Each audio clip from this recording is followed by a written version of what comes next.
Hey, welcome to Milestone's Middle School Digital Shorts. This week, we are continuing our series on moods. But before we get into our talk today, let me ask you a question. Have you ever been so mad, so frustrated, and so upset that you couldn't help but respond? You couldn't help but react? Maybe you studied so hard for that big math test and you thought that you knew all the material. But when you got your test back, there was a big fat F on it. And you probably felt like this. Right? Or maybe the bully at your school keeps picking on your best friend. And no matter what you do or say to the bully, they keep being awful. That makes you so upset that you want to do this.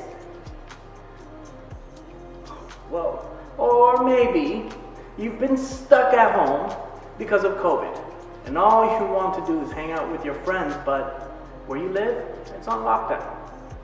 And you're so frustrated and mad and over this pandemic that you feel just like this. You see, let's be honest. I think we've all felt the type of anger we just saw in these GIFs. I mean, I know I have. When I was in middle school, I used to always hang out with my cousin and friends. But one day, they all decided to pick on me after school. And I wasn't having it. My cousin and friends started pushing me around on the sidewalk and onto the street. And eventually I had enough. I was carrying my plant in a jar project that I did in science class, and I straight up picked it up and threw it at them in anger, and sadly my plant jar broke. I was hurt, and honestly I wanted to cry with how angry I was. So I walked away. So maybe you can or can't relate to my exact situation, because you wouldn't get as mad as I did about what I just shared. After all, we all have unique things that make each of us that mad. But the one thing that I think we can all relate to is the feeling or the mood behind it all. It's anger. And that's something we all feel. Maybe you get angry when your parents punish you for something, but they let your siblings get away with it. Or maybe you get angry when you just can't seem to learn the new TikTok dance. Hey! Or you get angry when you lose the battle royale because of a mistake.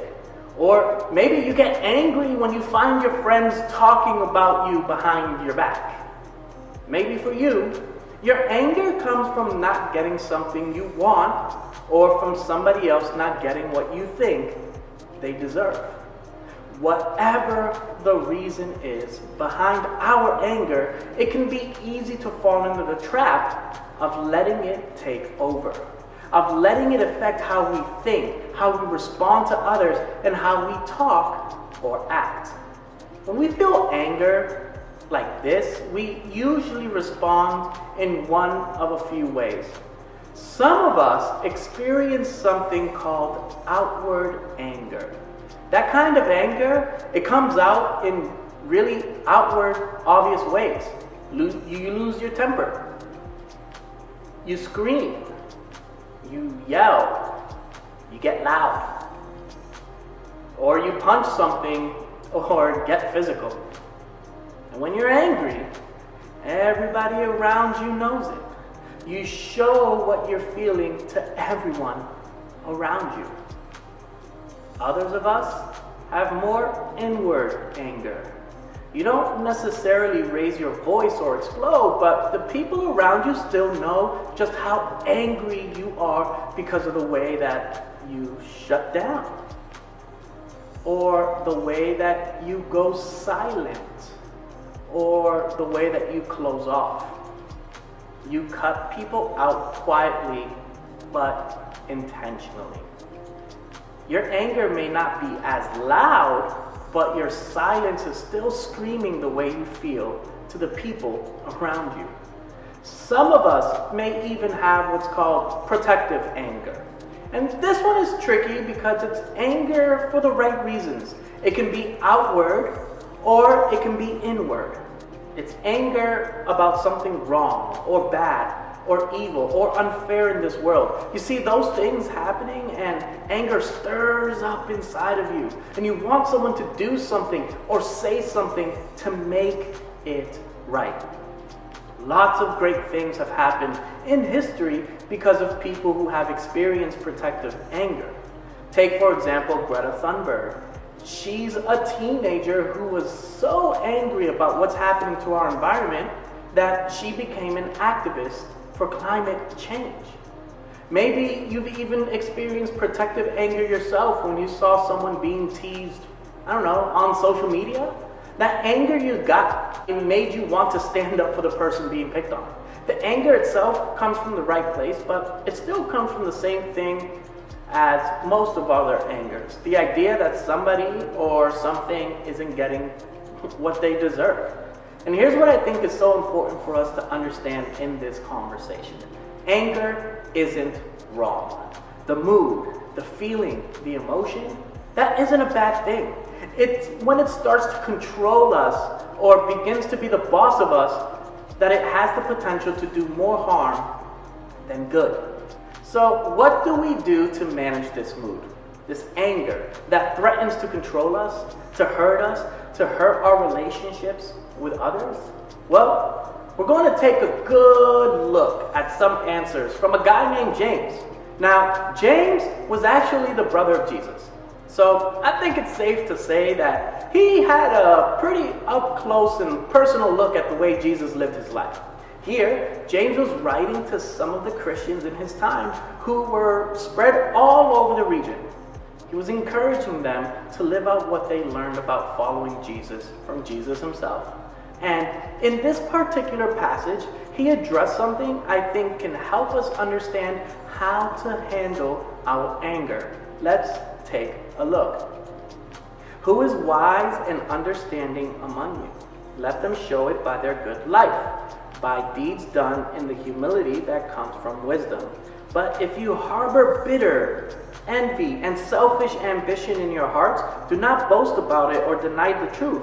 Such wisdom does not come down from heaven, but is earthly, unspiritual, demonic. For where you have envy and selfish ambition, there you will find disorder and every evil practice. Okay, so let's break this down for a second. James started with a question. Who is wise and understanding among you? You may have heard that word wise before. To be wise is different than being smart. You earn wisdom from experience. If you're wise, you take what you've experienced and you learn from it. James asked his audience to consider which of them was wise, which of them was going to learn from the things that they've experienced and be different moving forward. James started by saying that we can show we are wise in the way that we live, the way we treat other people, the way we view other people, and the things that we do to demonstrate our faith in God. Those things will be a sign of wisdom that's living within our hearts. But if we have things like bitterness, envy, selfishness, or anger in our hearts, then our action, our words, and our responses will show that instead. Any place in our hearts that's filled with those things, well, that's where James said, we'll find disorder and evil. And if we allow those things to exist in our hearts, they will come out in our lives in the form of anger. And that can have the potential to cause a lot of hurt, both to us and to others. And again, anger itself isn't bad, but what we do with it could be. See, when it comes to anger, we all have a choice. We're always going to have reasons to get angry, but when we're faced with anger, we can control how we handle and respond to it. We get to decide if we'll let it be the boss of us. And I don't know about you, but I don't want to be ruled by my anger. If you feel that way too, then take a look at one more thing James had to say. What is causing the quarrels and fights among you? Don't they come from the evil desires at war within you? You see, James wanted us to know that if we want to keep anger from being the boss of us, we have to understand where it comes from. We have to get to the source. And according to him, that source is inside of us. In James, words, well, the anger starts with the evil desires at war within us. Now, some dramatic language, but I think that James was saying this. Our anger is about not getting what we want.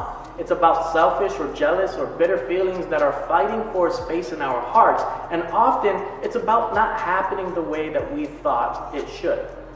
We think our friends shouldn't treat us better, or they should have treated us better. We think our parents should have tried harder to stay together, and that our family deserves that.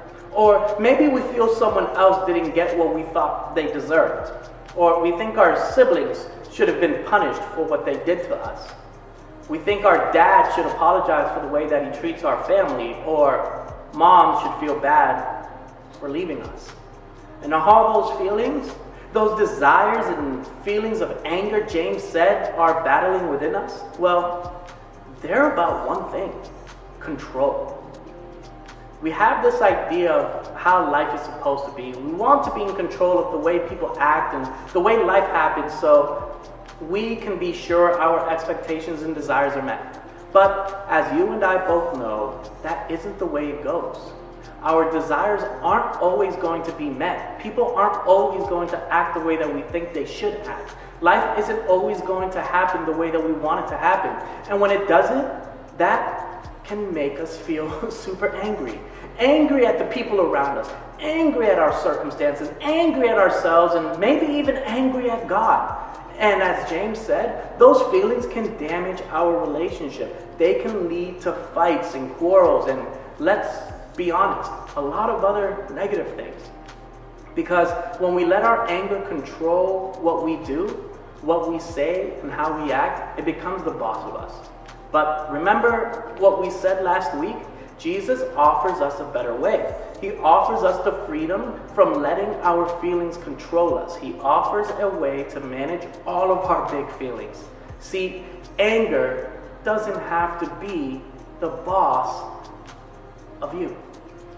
You may be thinking, well, that's easy for you to say. But when I feel angry, that's all I feel. And it feels good to let it out. Listen, I get that. We all fall into the trap of letting our anger control us. But I do think that there is a way that we can manage all of these big feelings and not let them be the boss of us. And here's where I think we can start.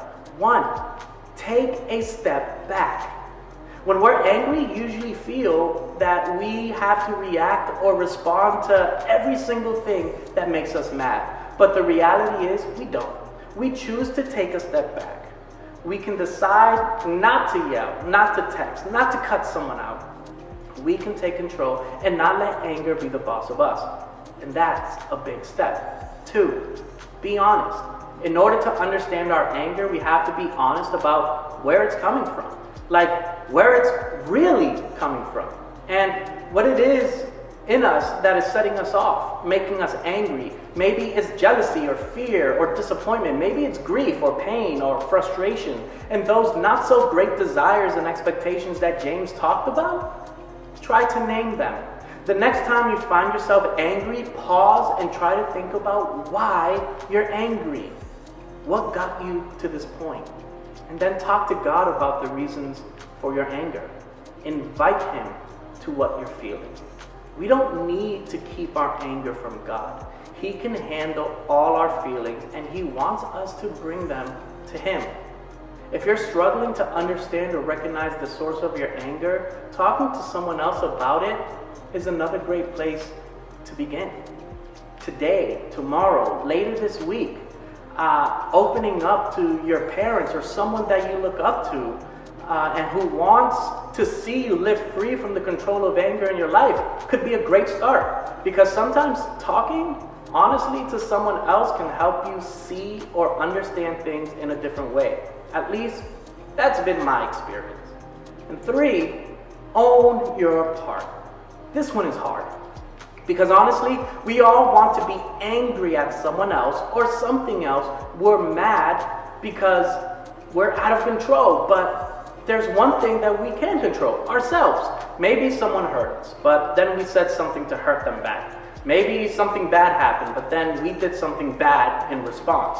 Those things done or said in anger we have to own them. We have to take responsibility for those things too in order to deal with our anger.